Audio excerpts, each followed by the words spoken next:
We're here in Monte Carlo for the Rendez-Vous de Septembre. For Best TV, I'm Richard Banks. And I'm joined now by Tim Gardner, Global CEO of Lockton Re. Tim, it's great to have you back with us. Welcome. Yeah, I like that we do this every year, Richard. Good to see you. So we're, I guess, in the second half of the Rendezvous, and you've had a chance to have a lot of meetings with your clients and prospects. Tell us a little bit about where you think we are in the cycle right now. Well, I don't think there's any doubt we're in a softening cycle. And we actually relish that position both for our clients and frankly for ourselves. I think it gives us as brokers a lot of opportunity to be able to think through some ways of making structures more effective and some additional coverages and some additional enhancements. So we find that a really exciting market to be competing in and serving clients in. The interesting piece about this conference is there isn't really one pressing issue out in front of us. So it's not as though every conversation gravitates towards that one big question that we're all trying to tackle. But in a lot of ways, that's been really effective because what it allows you to do is speak uniquely to every counterparty and understand their messaging, their priorities. So we've gotten a lot out of it. We've actually had a really enjoyable couple of days.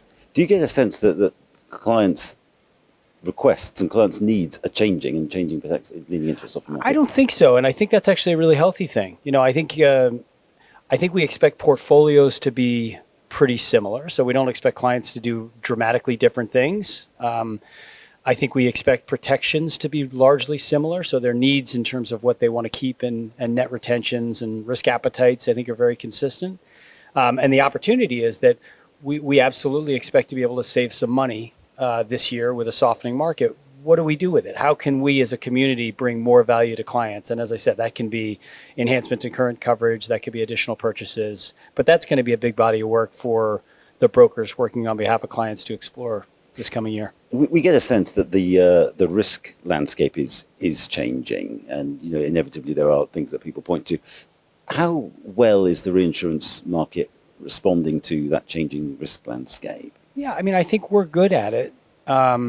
We obviously spend a lot of time and energy trying to understand the risk landscape. I think we live in a more volatile world, and you only need to open up the newspaper daily to see that in its shapes and forms. And we spend a lot of time and money and energy and resource to try to get our arms around it and quantify it. And I don't see that as a destination, right? That's a journey that we'll always be on, and the tools that are brought to bear will continuously improve. But we are definitely in a more volatile world, and it's actually a good thing for reinsurance, right? Our product becomes more valuable in that space. So reinsurers like to talk about the importance of building relationships, lasting relationships. As a broker, how important is it to facilitate that, and how easy is it to facilitate that? I think it's easy. I think it's critical, first of all. Yes. There was a time back in the day where, it was a bit taboo to have reinsurers speaking directly to clients. We couldn't disagree with that positioning more. The best spokesperson to speak about what a client is doing is the client themselves. Right now, we're going to be a conduit of that, and we'll help facilitate those discussions. But we absolutely encourage those relationships to be deep and fully transparent and as broad as they can be, because it just leads to a longer lasting and better trade. So you rightly said earlier that there wasn't one sort of theme that was emerging. I guess one topic that seems to be high on people's agendas is AI and the role that AI has in the reinsurance industry. Do you have a sense as to the opportunities, the challenges that AI presents? Well, I think it's going to be probably the most compelling business change we've seen in our lifetime, just in terms of applicability and capability, how we harness it, where we harness it, who makes investments in it early, how they monetize and build businesses around it. I think those are all to come, but the capability set and the speed with which it's coming at us is unprecedented. So we're really excited just within our business around what it allows us to do. And if you think about connecting up with clients and with reinsurers in the space, I think it's going to be a really exciting opportunity to pursue.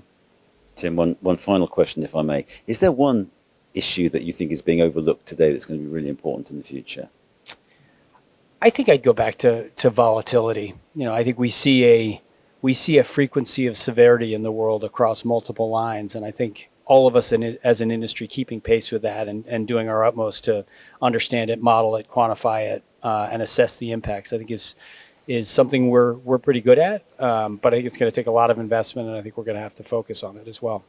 Tim, it's always a great pleasure to have you with us. Thank you very much indeed for your time. Thank you. Always good to see you.